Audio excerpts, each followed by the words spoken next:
Bonjour, dans la joie de Pâques, nous allons découvrir ensemble les textes de la parole de Dieu pour le dimanche 4 mai, troisième dimanche de Pâques. Pour ce troisième dimanche de Pâques, nous continuons de partager la joie des disciples qui ont vu Jésus vivant après sa mort. Les textes proposés à la méditation de nos communautés prolongent ceux que nous avons lus le dimanche précédent. La première lecture, tirée des Actes des Apôtres, nous fait accompagner Pierre et les autres apôtres à Jérusalem. Les voilà mis en accusation devant le Grand Conseil. Vont-ils subir la même condamnation que Jésus? La deuxième lecture nous dévoile de nouveau une vision étonnante dans le livre de l'Apocalypse. Enfin, le dernier chapitre de l'Évangile de Jean fait revenir les apôtres à leur métier d'origine sur les bords du lac. Jésus leur donne de vivre une pêche extraordinaire, symbole de la mission qui va être confiée à Pierre. Partons à la découverte de ces trois lectures pour entendre à notre tour l'appel du Christ à vivre les joies et les épreuves des missionnaires de l'Évangile. Et commençons par la première lecture. Dimanche dernier, nous avons quitté les apôtres à la porte du temple de Jérusalem. Ils y annonçaient la bonne nouvelle de Jésus et guérissaient les malades. Mais les chefs religieux, le Grand Conseil ou Sanhédrin, réagissent. Les apôtres sont arrêtés et jetés en prison pour être jugés. Dans la nuit, l'ange du Seigneur ouvre les portes de la prison. Quand on vient les chercher le matin pour les emmener au tribunal, la prison est vide malgré les gardiens restés à leur poste. On informe alors le Grand Conseil que les apôtres, ignorant l'interdiction, ont repris leurs activités et qu'ils enseignent dans le temple. On les arrête de nouveau pour les juger. Ce récit se trouve au chapitre 5, du verset 27 au verset 41 du livre des Actes. Mais la lecture à la messe oublie la partie centrale du récit, les plus curieux le retrouveront dans leur Bible. En ces jours-là, les apôtres comparaissaient devant le grand conseil. Le grand prêtre les interrogea. « Nous vous avions formellement interdit d'enseigner au nom de celui-là, et voilà que vous remplissez Jérusalem de votre enseignement. Vous voulez donc faire retomber sur nous le sang de cet homme ?» En réponse, Pierre et les apôtres déclarèrent « Il faut obéir à Dieu plutôt qu'aux hommes. Le Dieu de nos pères a ressuscité Jésus que vous aviez exécuté en le suspendant au bois du supplice. C'est lui que Dieu, par sa main droite, a élevé en faisant de lui le prince et le sauveur, pour accorder à Israël la conversion et le pardon des péchés. Quant à nous, nous sommes les témoins de tout cela avec l'Esprit Saint que Dieu a donné à ceux qui lui obéissent. » Après avoir fait fouetter les apôtres, ils leur interdirent de parler au nom de Jésus, puis ils les relâchèrent. Quant à eux, quittant le Conseil suprême, ils repartaient tout joyeux d'avoir été jugés dignes de subir des humiliations pour le nom de Jésus. Manque, au milieu de ce récit, l'intervention d'un certain Gamaliel. C'est un maître, un rabbi, réputé en Israël. Saint Paul a bénéficié de son enseignement pour sa formation dans le judaïsme. Gamaliel met fin au procès avec cet argument: si ces hommes parlent et agissent de leur propre initiative et non sous l'action de Dieu, leur œuvre s'éteindra d'elle-même. Si au contraire c'est Dieu qui leur donne pouvoir, ne nous opposons pas. Sage parole qui permet aux apôtres de continuer leur mission. Dans le récit que nous entendons à la messe, Pierre rappelle le cœur vivant de la foi chrétienne. Ce qu'ils enseignent, c'est ce qu'ils ont vécu et partagé avec Jésus, sa mort sur la croix, son élévation dans la gloire, le pardon des péchés et le salut apporté. Et c'est l'Esprit Saint qui fait d'eux les témoins de la foi nouvelle. Le récit s'achève sur la joie éprouvée à témoigner du Christ jusque dans la souffrance.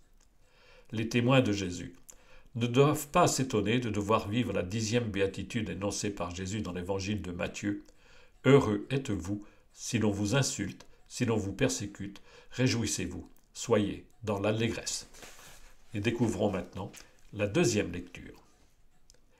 Dimanche dernier, nous avons découvert la vision de Jean dans le premier chapitre de l'Apocalypse. Les chapitres suivants, les chapitres 2 et 3, sont des avertissements adressés aux 7 églises d'Asie mineure auxquelles est envoyé ce livre. Le chapitre 4 décrit d'autres visions du prophète. Il contemple une belle liturgie célébrée au ciel. L'agneau, sur le trône, tient dans sa main un livre fermé à clé. Lui seul est jugé digne d'ouvrir le livre. C'est ce que chantent les anges dans le ciel, et c'est la suite de leur chant que nous entendons. Ce chant des anges s'inscrit dans le chapitre 5 de l'Apocalypse, du verset 11 au verset 14. Moi, Jean, j'ai vu, et j'entendis la voix d'une multitude d'anges qui entouraient le trône, les vivants et les anciens. Ils étaient des myriades de myriades, par milliers de milliers. Ils disaient d'une voix forte, « Il est digne, l'agneau immolé, de recevoir puissance et richesse, sagesse et force, honneur, gloire et louange. Toute créature dans le ciel et sur la terre, sous la terre et sur la mer, et tous les êtres qui s'y trouvent, je les entendis proclamer. À celui qui siège sur le trône et à l'agneau, la louange et l'honneur, la gloire et la souveraineté pour les siècles des siècles. » Et les quatre vivants disaient « Amen », et les anciens, se jetant devant le trône, se prosternèrent. Le deuxième dimanche de Pâques, le dimanche précédent, nous avons contemplé comme un fils d'homme siégeant sur le trône. Nous retrouvons la figure du Christ en gloire. Jean-Baptiste avait déjà désigné Jésus à ses propres disciples en Jean 1, le premier chapitre au verset 29, « Voici l'agneau de Dieu qui enlève le péché du monde. » L'évangile de Jean situe la mort de Jésus sur la croix, à l'heure même où on sacrifie les agneaux dans le temple pour la fête juive de la Pâque.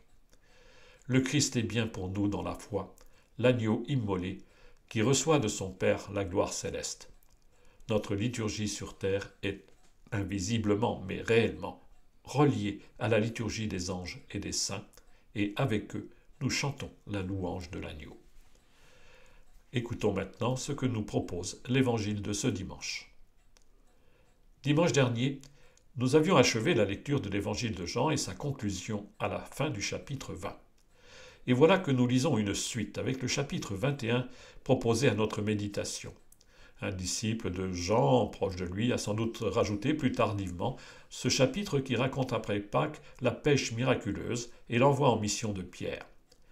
Jésus confie à Pierre de devenir un pasteur plein d'amour pour ses brebis. Cette lecture se trouve au chapitre 21 de l'Évangile selon saint Jean, du verset 1 au verset 19.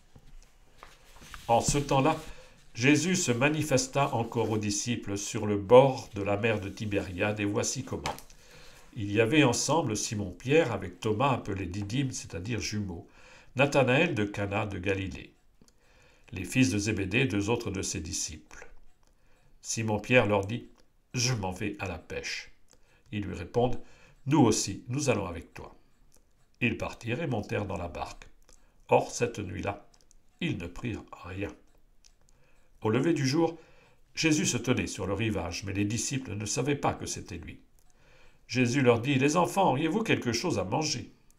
Ils lui répondirent « Non. » Il leur dit « Jetez le filet à droite de la barque et vous trouverez. » Ils jetèrent donc le filet, et cette fois, ils n'arrivaient pas à le tirer tellement il y avait de poissons.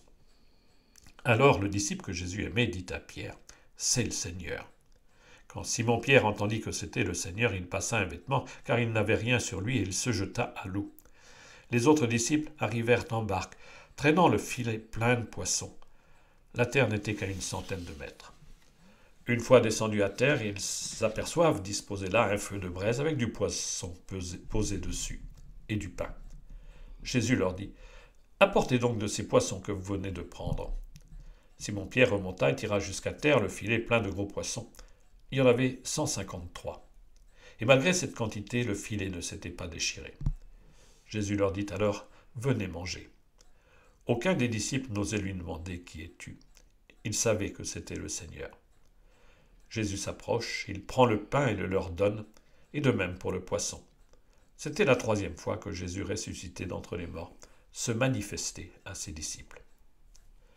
Quand ils eurent mangé, Jésus dit à Simon-Pierre, « Simon, fils de Jean, m'aimes-tu vraiment plus que ceux-ci » Il lui répond, « Oui, Seigneur, toi tu le sais, je t'aime. » Jésus lui dit, « Sois le berger de mes agneaux. » Il lui dit une 2e fois, « Simon, fils de Jean, m'aimes-tu vraiment » Il répond, « Oui, Seigneur, toi tu le sais, je t'aime. » Jésus lui dit, « Sois le pasteur de mes brebis. » Il lui dit pour la 3e fois, « Simon, fils de Jean, m'aimes-tu » Pierre fut peiné, parce que pour la 3e fois, Jésus lui demandait, « M'aimes-tu » Il lui répond, « Seigneur, toi tu sais tout, tu sais bien que je t'aime. » Jésus lui dit, « Sois le berger de mes brebis. » Amen, amen, je te le dis, quand tu étais jeune, tu mettais ta ceinture toi-même pour aller là où tu voulais.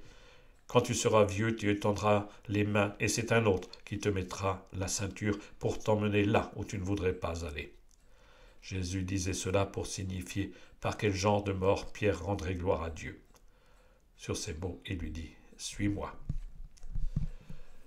Ce récit ne se déroule pas à Jérusalem, mais en Galilée, au bord du lac, là où tout a commencé.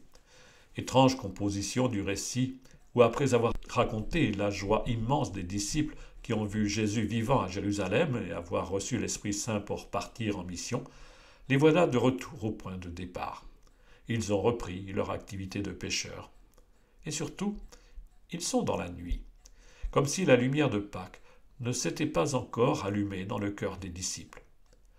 Ne nous arrive-t-il pas d'avoir entrevu la flamme de l'espérance et de revenir malgré tout à la nuit du doute ou même de la désespérance? Il y a tant d'événements dans le monde et dans l'Église qui éteignent dans les cœurs le souffle de la Pentecôte. C'est au lever du jour que Jésus vient. Il se manifeste. C'est un terme fort qui évoque une théophanie, la révélation du Seigneur. Mais la révélation n'est pas immédiate. Jésus est là, ils le voient de loin, ils entendent sa voix, mais ils ne le reconnaissent pas. C'est si difficile de discerner la présence du ressuscité dans l'ombre de nos vies. Jésus leur demande à manger, puis il leur donne l'ordre de jeter les filets, et là, miracle, le filet est rempli de poissons, et il tient bon. Le même disciple qui a crié sa foi devant le tombeau vide reconnaît Jésus, c'est le Seigneur. C'est au signe qu'ils discernent la présence du ressuscité. La pêche miraculeuse devient pour eux ce signe qui leur donne de reconnaître Jésus dans la puissance efficace de sa parole. Aujourd'hui, c'est encore sa parole qui est pour nous signe de reconnaissance et source de foi. Étrange encore que ce repas où les poissons pris dans le filet sont inutiles. Le repas est déjà prêt. Et pourtant, petit détail dont on ignore le sens, il y avait 153 poissons. Tous savent déjà que c'est le Seigneur. Alors ils peuvent vivre le vrai repas de reconnaissance. Car ce repas est bien une Eucharistie. Jésus prend le pain et le leur donne. Quand la parole dans notre actuelle liturgie nous a donné de reconnaître la présence active du Seigneur sur le rivage de nos vies, nous pouvons prendre à notre tour le pain et le distribuer aux affamés d'espérance. Alors commence ce grand récit où Pierre s'entend demander par 3 fois « Pierre, m'aimes-tu » Ce même Pierre qui par 3 fois avait renié Jésus dans la triste nuit de la Passion, se voit appelé à exprimer la vérité de son amour pour Jésus, au risque d'en être peiné. Par 3 fois, Pierre se voit reconnu comme les pasteurs des brebis du Christ. Ce ne sont pas ses brebis à lui, ce sont celles du Christ. En revanche, il lui revient de mettre l'amour au cœur de sa mission. Dans l'Église, le vrai berger aime le Christ et il aime surtout le peuple qui lui est confié par le Seigneur. Les dernières paroles de Jésus sont pour annoncer à Pierre que la mission confiée le conduira à imiter le Maître et à le suivre jusque dans le don de sa vie. Quand sont écrites ces pages, Pierre et Paul ont subi le martyre à Rome quelques années auparavant. « Suis-moi » n'est-ce pas l'appel adressé à tous les missionnaires de l'Évangile? La réponse peut emmener là où on ne désire pas aller, sur des chemins inattendus où se dresse la croix. Bon dimanche.